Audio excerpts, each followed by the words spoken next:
Good afternoon student. आदर्श की online क्लासों में आप सभी का पुनः हार्दिक अभिनंदन। जैसे कि हमारे टॉपिक की बात चल रही थी तापमान के वितरण, और तापमान के वितरण के अंतर्गत हमने तापमान के कटिबंधों के बारे में हमने अध्ययन कर लिया था, और तापमान की जनवरी माह की समताप रेखाओं के बारे में हमने अध्ययन कर लिया था। पिछले वीडियो आई थिंक आप लोगों ने देख लिया होगा, और नहीं देखा है तो आप आदर्श के चैनल पर, आदर्श कॉलेज के चैनल के ऊपर जाकर उस वीडियो को देख सकते हो। वहां पर वो टॉपिक आपको समझाया हुआ है। आज हम उसके सेकंड पार्ट को लेकर आए हैं, और सेकंड पार्ट के अंदर सबसे पहले आप हेडिंग डालिए जुलाई की समताप रेखाएं। हेडिंग डालिए जुलाई की समताप रेखाएं। क्लियर? इसके अंतर्गत हम बात करते हैं जुलाई में, तो पहले लिख लीजिए साथ में, जुलाई में देखो जनवरी में हमने बात की थी कि जनवरी में सूर्य की किरणें कहां रहती हैं। आपने पिछले वीडियो को समझ लिया होगा। वैसे हम बात कर रहे हैं जुलाई में सूर्य की किरणें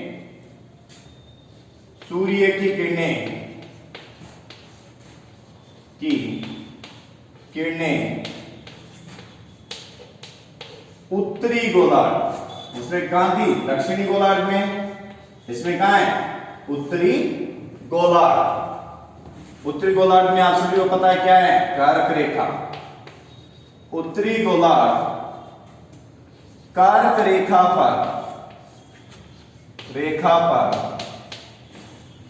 पर सीधी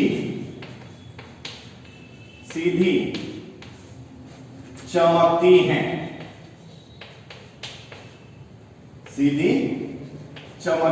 उत्तरी गोलार्ध में कहां चमकती है बेटा? जुलाई माह में कारक रेखा के ऊपर लंबवत चमकती हैं। अतः उत्तरी गोलार्ध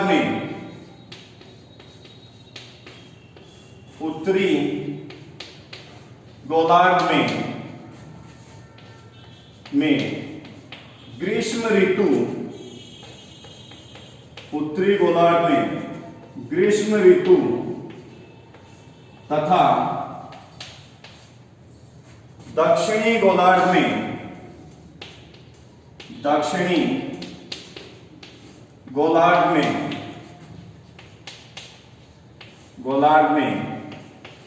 शीत ऋतु,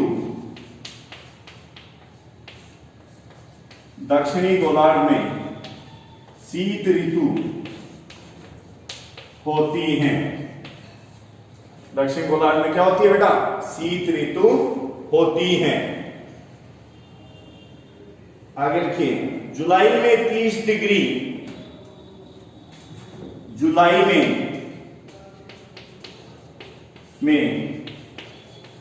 30 डिग्री की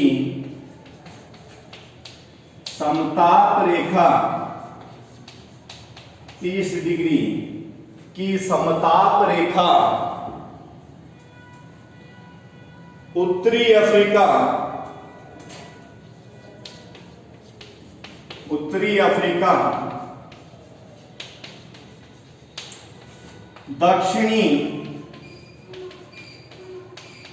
दक्षिणी पश्चिमी,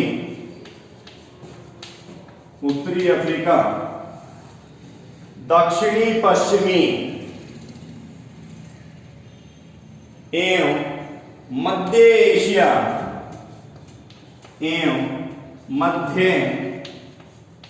एशिया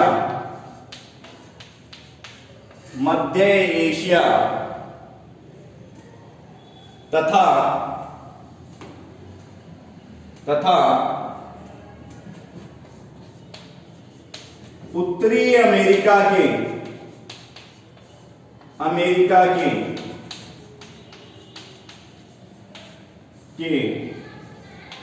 कोलंबिया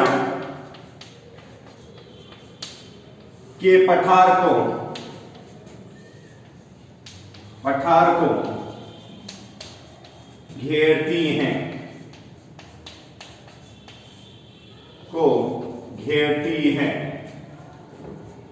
नोट कीजिए इसको, फिर इसको समझ लेते हैं।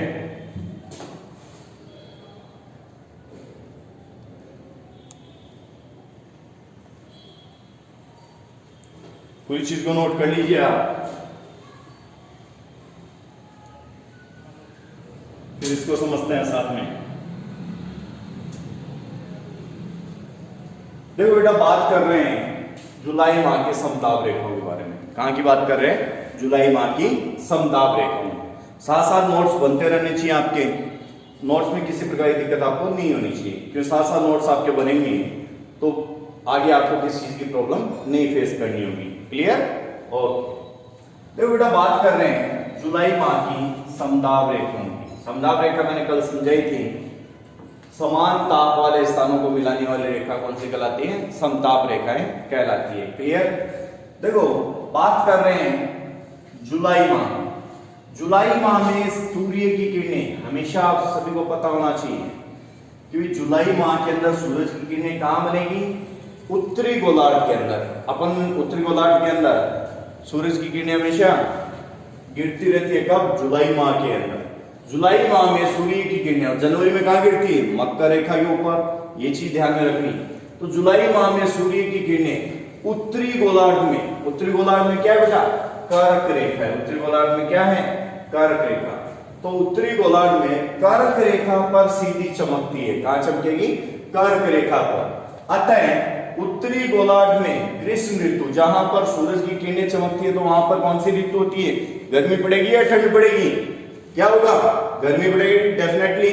तो बात ये कह रहा है कि भाई कर्क रेखा पर सीधी चमकती है, अतः उत्तरी गोलार्ध में ग्रीष्म ऋतु, कि भाई सूरज ज्यादा गिरेगा तो गर्मी होगी।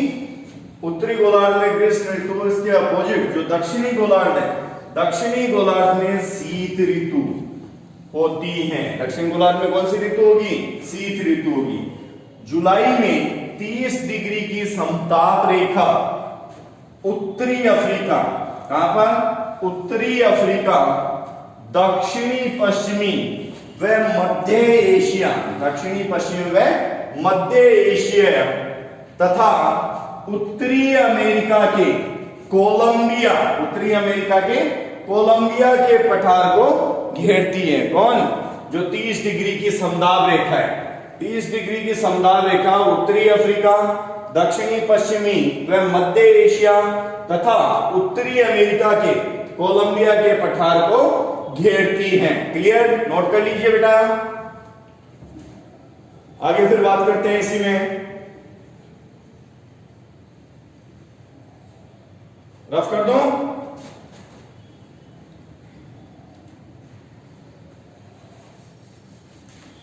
देखो, साथ साथ नोट करते रहा करो बेटा। साथ साथ समझाना होता रहेगा, साथ साथ अपने नोट्स भी तैयार होते रहेंगे।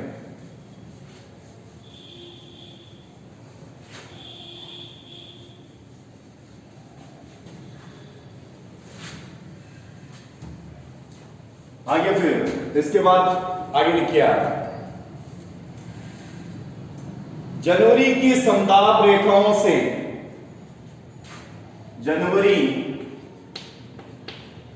की समताप रेखाओं से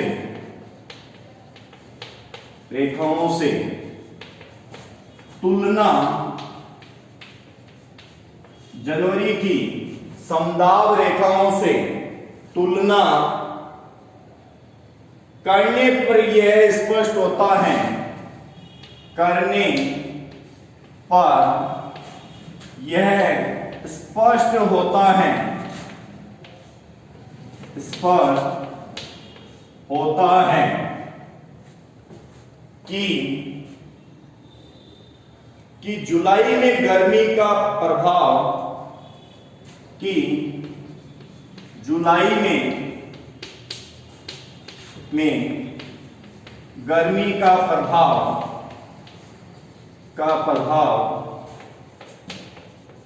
व्याप्त पड़ता है, व्याप्त पड़ता है। जुलाई में गर्मी का प्रभाव व्याप्त पड़ता है या व्याप्त क्षेत्रों पर होता है। व्याप्त क्षेत्रों पर होता, लिख लीजिएगा, व्याप्त क्षेत्रों पर होता है, व्याप्त क्षेत्रों पर होता है। इस दौरान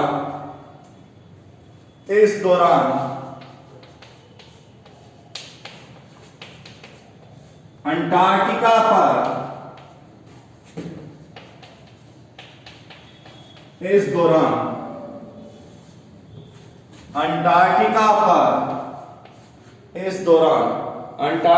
पर न्यूनतम तापमान रहता है। इस दौरान अंटार्कटिका पर न्यूनतम तापमान रहता है। दक्षिणी गोलार्ध में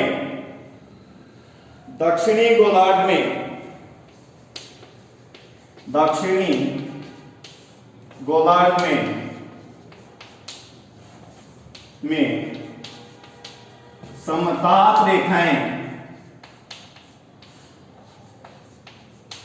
दक्षिणी गोलार्ध में समताप रेखाएं प्राय अक्षांशों के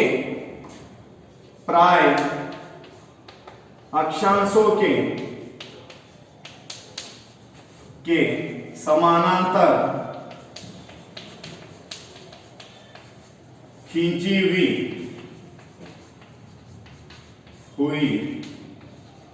होती है। तो पीछे हमने बात कर ली थी कोलंबिया पठार आदि को घेरती है। आगे इसी में जुलाई के समताप रेखाओं पर बात कर रहे हैं कि भाई जनवरी की जो समताप रेखाओं की तुलना है, कहां की बात कर रहे हैं, जनवरी की समताप रेखाओं की तुलना करने पर यह स्पष्ट होता है कि जुलाई में गर्मी के अंदर गर्मी का प्रभाव व्याप्त यानी विशाल क्षेत्रों पर होता है, यानी बहुत सारे क्षेत्रों के ऊपर होता है। इस दौरान अंटार्कटिका पर न्यूनतम बर्फ जमी रहती है, इसलिए तापमान कैसा रहता है, अंटार्कटिका पर न्यूनतम तापमान रहता है। दक्षिणी गोलार्ध में समताप रेखाएं प्राय अक्षांशों के समानांतर खींची हुई होती हैं।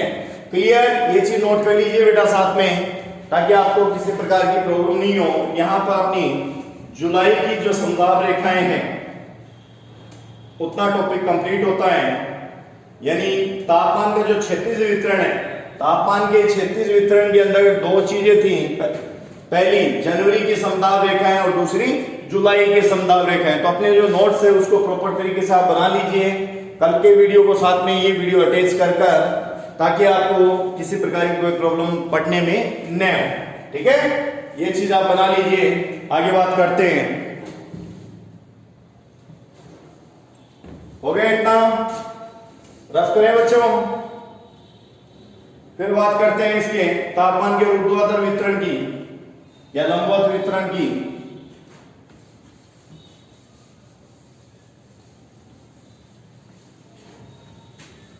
आगे हेडिंग डालिए, तापमान का ऊर्ध्वाधर वितरण या लंबवत वितरण।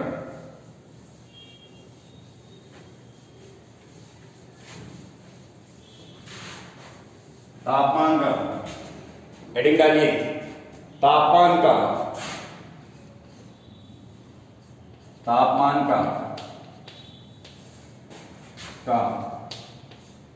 ऊर्ध्वाधर वितरण। जब ऊर्ध्वाधर वितरण को लंबवत वितरण भी कहते हैं बेटा, ध्यान रखना है। ठीक है, तापमान का ऊर्ध्वाधर वितरण, इसे भी लंबवत वितरण भी कहते हैं। तो लिखिए साथ में, तापमान के लंबवत वितरण से तापमान के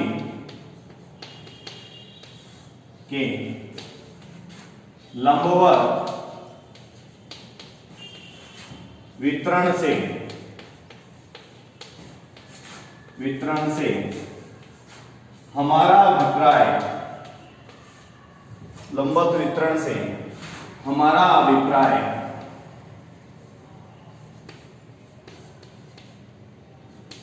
तापमान के लंबवत वितरण से हमारा अभिप्राय धरातल से ऊपर की ओर, धरातल से ऊपर की ओर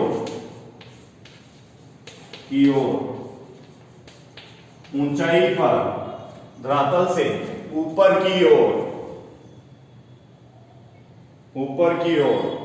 ऊंचाई में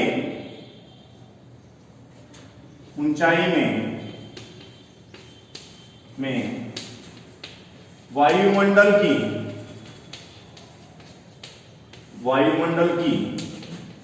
विभिन्न परतों,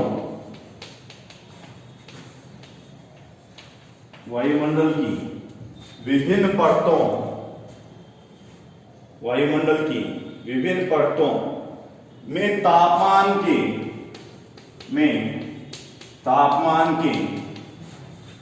के वितरण से हैं, तापमान के वितरण से है। वैज्ञानिकों ने तथ्यों के आधार पर, वैज्ञानिकों ने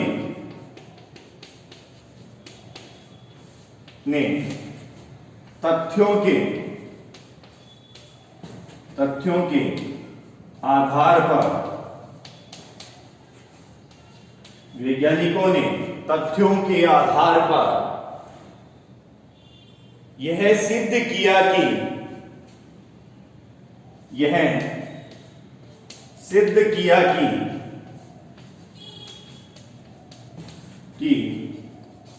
ऊंचाई के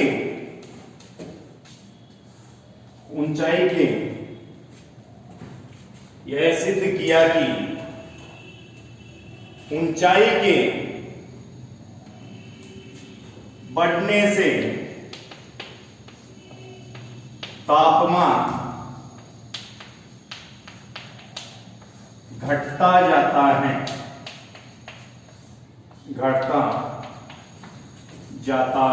ऊंचाई के बढ़ने से तापमान घटता जाता है। ये सिर्फ वैज्ञानिकों ने किया। पहले इस चीज को समझ लीजिए बेटा, कि बात अपनी अब चल रही है तापमान के ऊर्ध्वाधर वितरण की, यानी लंबवत वितरण की। तो इसी संदर्भ में हम बात कर लेते हैं कि तापमान के लंबवत वितरण से हमारा अभिप्राय धरातल से ऊपर की ओर ऊंचाई में, धरातल से ऊपर की ओर ऊंचाई में वायुमंडल की विभिन्न परतों में तापमान के वितरण से, वितरण यानी बांटना। इसने ये चीज कही है कि तापमान के लंबवत वितरण से, यानी लंबाई के अनुसार वितरण से हमारा अभिप्राय ये है कि धरातल से ऊपर की ओर ऊंचाई में वायुमंडल की विभिन्न परतों में तापमान के वितरण से, कि अलग अलग परतों में अलग अलग तापमान बंटा हुआ है। वैज्ञानिकों ने तथ्यों के आधार पर यह सिद्ध किया है कि ऊंचाई बढ़ने से तापमान घटता जाता है। कि भाई आप देखते हो बेटा, हिल स्टेशन के ऊपर आप लोग जाते हो तो क्यों जाते हो? ऐसे ही तो नहीं जाते। वहां का क्लाइमेट क्या अच्छा रहता है, ठंड रहती है। जब यहाँ पर गर्मियां पड़ती है राजस्थान में, तो हम चले जाते हैं शिमला, कुल्लू, मनाली, मसूरी। तो क्यों जाते हैं वहां पर? क्योंकि वो ऊंचाई पर है, और ऊंचाई पर होने की वजह से वहां पर तापमान क्या कम रहता है। इस वजह से तो हम घूमने के लिए वहां पर जाते हैं। नहीं भाई, राजस्थान के अंदर ही बहुत सारी गर्मी है, यहीं पर बैठे रहो ना, बहुत सारी चीजें देखने लायक। इन गर्मी के अंदर अपनी हालत क्या हो जाती है, खराब हो जाती है। इसलिए हम ज्यादातर क्या जाते हैं, हिल स्टेशन के ऊपर जाते हैं, मसूरी, शिमला, कुल्लू, मनाली, रोहतांग। वहां पर क्यों टेम्परेचर कम रहता है। तो ये चीज कह रहे हैं कि यह सिद्ध किया है कि ऊंचाई बढ़ने से तापमान घटता जाता है। आगे देखो लिखिए, पहले इतने नोट्स बना लीजिए, फिर आगे बात करते हैं।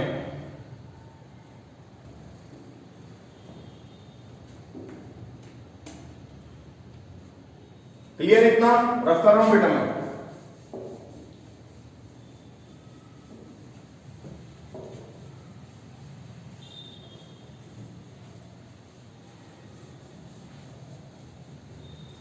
ऊंचाई में जाने से क्या होता है, तापमान घटता जाता है। याद रखना ये चीज। आगे बात करते हैं यही कारण है कि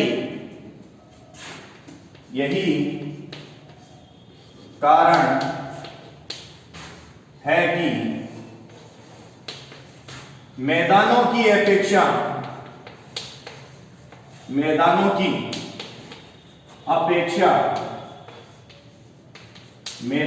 अपेक्षा यही कारण है कि मैदानों की अपेक्षा पहाड़ों में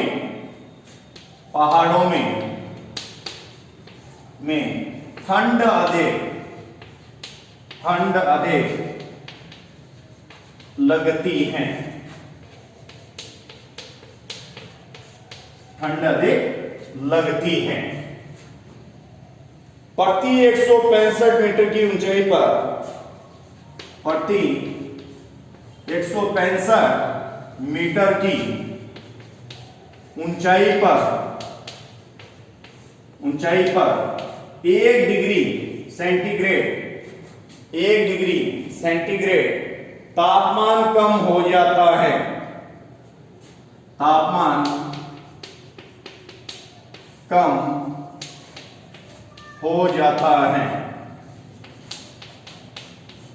इसे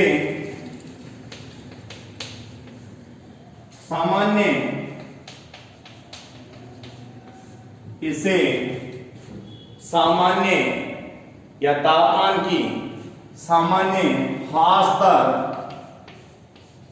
दर कहते हैं। पूरा लिख लीजिए आप, चाहे तापमान की, यानी लिख लीजिए तापमान की या तापमान का सामान्य ह्रास दर कहते हैं। यह दर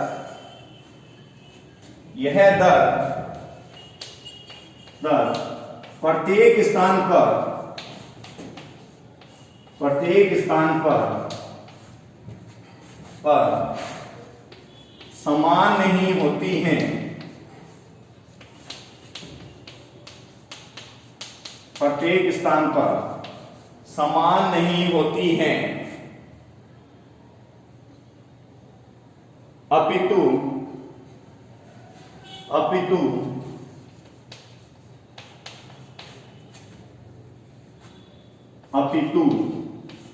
ऋतु स्थिति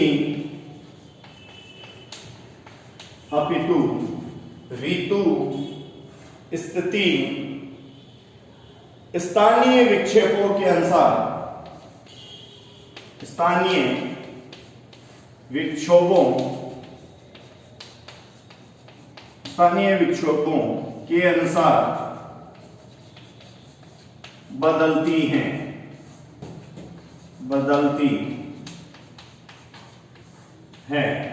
स्थानीय विक्षोभों के अनुसार बदलती हैं या बदलती रहती हैं। देखो बेटा, इसको समझ लीजिए, उसके बाद आगे बात कर लेते हैं कि भी आगे जब हमने बात की थी टेम्परेचर की, टेम्परेचर क्या होता है बेटा, जब पहाड़ों पर जाते हैं तो टेम्परेचर कम होता जाता है, तो उसका कारण क्या है, उस चीज पे हमने बात की है कि यही कारण है कि मैदानों की अपेक्षा पहाड़ों पर ठंड अधिक लगती है। कि मैदान के अंदर ज्यादा टेम्परेचर रहता है, जबकि पहाड़ों पर क्या हो जाता है, ठंड हो जाती है। ये याद रखनी है आपको कि भाई प्रति 165 मीटर की ऊंचाई पर 1 डिग्री सेंटीग्रेड तापमान कम हो जाता है। कि धरातल से हम जब 165 मीटर की ऊंचाई पर जाते हैं, धरातल से कितना जाते हैं बेटा, 165 मीटर की जब ऊंचाई पर जाते हैं तो तापमान में कितने डिग्री का ह्रास हो जाता है, 1 डिग्री सेंटीग्रेड तापमान का ह्रास हो जाता है। और इसे ही हम क्या कहते हैं, तापमान की सामान्य ह्रास दर कहते हैं। क्या कहते हैं, तापमान की सामान्य ह्रास दर कहते हैं। याद रखना है बेटा, छोटे क्वेश्चन पूछ लिए जाते हैं ऐसे कि भाई तापमान की सामान्य ह्रास दर किसे कहते हैं, तो आपका आंसर होना चाहिए प्रति 165 मीटर की ऊंचाई पर जब तापमान में 1 डिग्री सेंटीग्रेड का ह्रास हो जाता है या कमी आ जाती है तो उसे हम क्या कहते हैं, तापमान की सामान्य ह्रास दर कहते हैं। और यह दर प्रत्येक स्थान पर एक समान नहीं होती। ये चीज याद रखना बेटा, प्रत्येक स्थान पर एक समान नहीं होती, अपितु ऋतु उसकी स्थिति व स्थानीय विक्षोभों के अनुसार बदलती रहती है। स्थानीय जो विक्षोभ आते हैं उनके अनुसार क्या होता रहता है, ये अब चेंजेस आते रहते हैं। क्लियर? तो नोट कर लीजिए इसको, फिर आगे बात करते हैं। हो गया नोट? और इसी टॉपिक पे ही चल रहे हैं अभी, साथ साथ नोट्स बनाते चलिए बेटा। नोटबुक आपके हाथ में होनी चाहिए और नोट्स आपके बनते रहने चाहिए। जब अपनी ऑफलाइन क्लासेस शुरू होगी तो आपके पास इतने नोट्स कंप्लीट आपके होने चाहिए। क्लियर? आगे बदलती रहती हैं सामान्य रूप से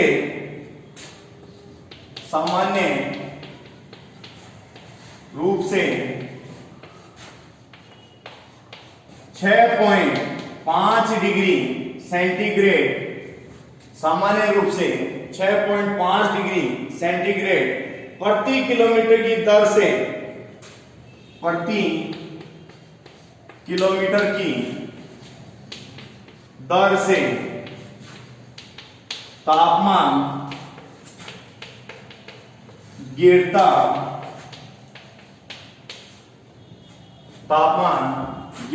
रहता है।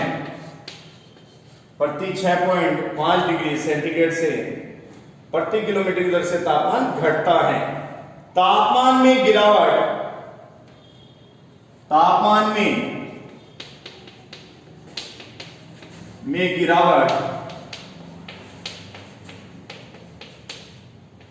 क्षोभ मंडल,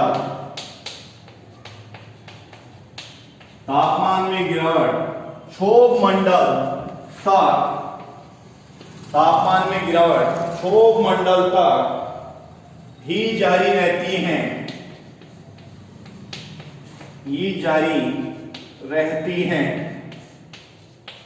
कहां तक जारी रहती है? क्षोभ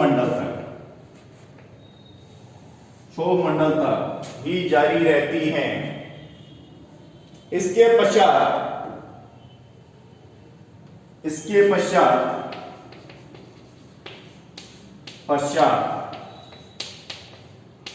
तापमान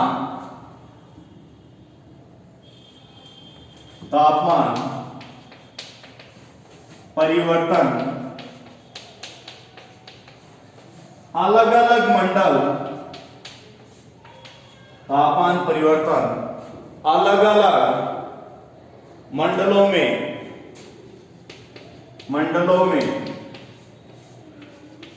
अलग-अलग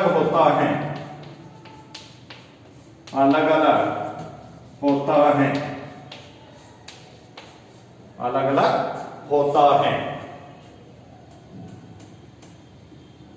देखो इसके आगे हम बात कर रहे हैं कि भाई सामान्य रूप से 6.5 डिग्री सेंटीग्रेड प्रति किलोमीटर की दर से तापमान गिरता रहता है। तापमान में गिरावट क्षोभ मंडल तक ही जारी रहती है। सबसे पहला जो मंडल है कौन सा आता है बेटा? क्षोभ मंडल आता है, वहां तक ये जारी रहता है। इसके पश्चात तापमान परिवर्तन अलग-अलग मंडलों में अलग-अलग होता है। तो इसी के साथ जो तापमान का जो ऊर्ध्वाधर वितरण है, वो अपना कंप्लीट होता है। नोट्स बना लीजिए इतने। तापमान के ऊर्ध्वाधर वितरण तक अपनी बात हो चुकी है, ठीक है? तापमान के ऊर्ध्वाधर वितरण नोट कर लिया। तापमान के ऊर्ध्वाधर वितरण क्लियर? इतनी चीज नोट हो गई बेटा?